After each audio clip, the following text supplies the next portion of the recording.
Assalamualaikum warahmatullahi wabarakatuh. Perkenalkan, nama saya Nur Sulistiawati, mahasiswi semester 1 Program Studi Pendidikan Guru Sekolah Dasar Fakultas Keguruan Tinggi Pendidikan Universitas Muhammadiyah Gorontalo. Di sini saya akan menjelaskan materi tentang pendekatan filsafat dalam pendidikan. Nah, di sini saya akan menjelaskan bagian dari cara pendekatan filsafat dalam pendidikan. Saksikan dan simak baik-baik penjelasan dari saya. Iya, baik teman-teman. Cara pendekatan dalam pendidikan itu ada terbagi menjadi 3 bagian. Yang pertama yaitu ada pendekatan sinoptik.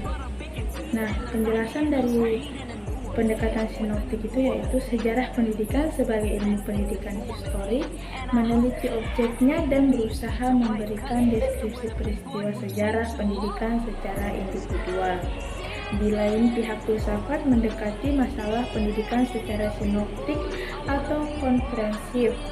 Sinoptik mempunyai pengertian yaitu memadukan pandangan, yaitu kata sin yang artinya bersama atau memadukan, dan kata optik artinya penglihatan pandangan, dan tesa berarti pendirian.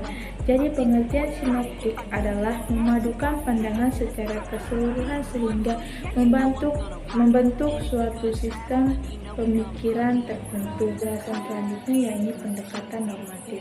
Pendekatan filsafat terhadap pendidikan tidak bersifat deskriptif seperti ilmu, melainkan bersifat normatif. Pendekatan normatif ialah pendekatan yang memikirkan norma yang hendak dicapai oleh suatu pendidikan. Norma yang dimaksud ini adalah tentang tujuan pendidikan. Dengan demikian, filsafat pendidikan menunjukkan jalan yang terbaik bagi pemecahan masalah pendidikan.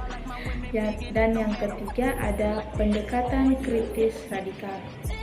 Perbedaan pendidikan, ilmiah dan filsafat bukan hanya pada opsi kajiannya, tetapi juga ada pada asumsi yang digunakan.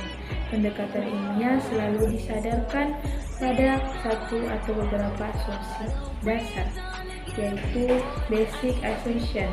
Sedangkan filsafat mendekati masalahnya dengan jalan menguji asumsi dasarnya.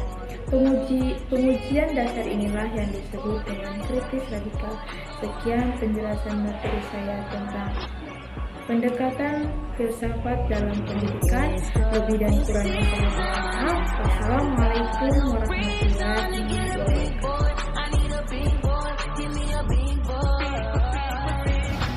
Pendekatan filsafat dalam pendidikan adalah dalam penyelenggaraan pendidikan diperlukan adanya pendirian sebagai kebijakan ideologi yang mempunyai visi tertentu terhadap pendidikan.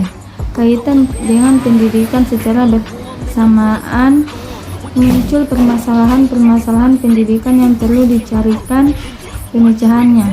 Permasalahan dalam pendidikan sangatlah kompleks, sehingga tidak cukup didekati dengan perspektif ilmu pengetahuan semata, namun perlu dicari pemecahannya secara filosofis. Oleh karena itu dibutuhkan pendekatan filsafat dalam pendidikan. Menurut Sumardi 2003, filsafat pendidikan tersebut di atas telah membuahkan 2 model besar pendidikan, yaitu pendidikan tradisional yang lebih banyak bersumber dari filsafat perennialisme, idealisme, dan pendidikan progresif. Yang pendidikan tradisional merupakan proses transmisi dilatih untuk menggunakan metode-metode subjektif menganalisis dunia, tetapi otak mereka diisi dengan pengetahuan untuk dikembangkan lebih lanjut. S. Gonzales 1982, pendidikan progresif.